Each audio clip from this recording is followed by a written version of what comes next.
I'm shopping for a solution. Because when we start buying smart clothes that don't just light up, but connect to the net, or self-driving cars that talk to each other to avoid accidents, or connect our dustbins so that they can tell us when they need to be emptied, we're going to need a better mobile network.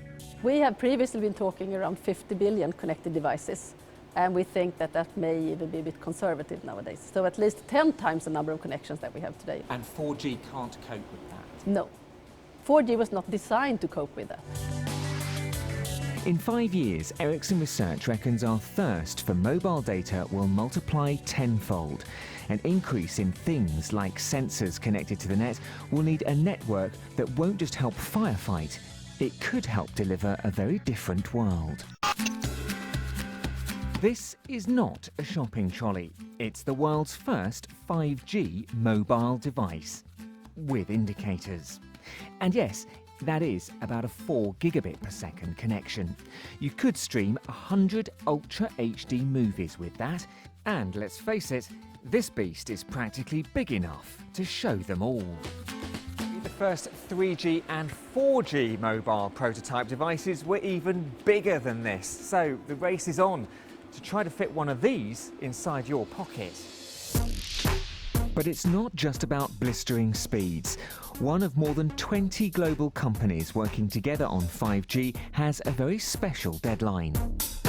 Japan wants to play host not just to the 2020 Olympic Games, but also the world's first commercial next-gen network. Let's face it, at the moment it's tricky to get more than a tweet out of a packed stadium. There are just too many people all using the same mast. But the decentralized nature of 5G could in effect see each user be allocated with their own mast, or more precisely, antenna. These smaller base stations have up to 256 antennae closely packed together. Using smaller millimetre wavelengths makes this tight packing possible. And they're operating at super high frequencies, 10 times higher than our handsets today, resulting in those blistering data speeds.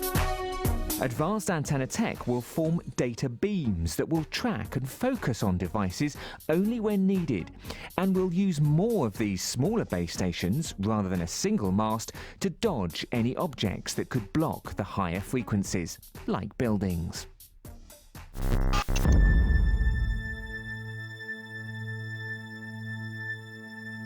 This is the world's first chamber set up to test the new high-frequency, high-speed data technology.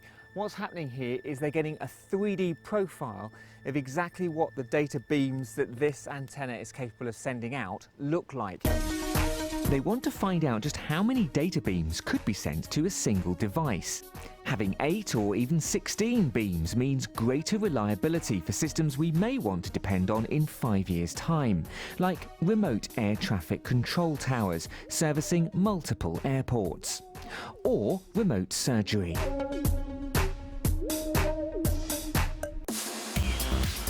Of course, security and safety of this system will need to be tied down, as will its sustainability.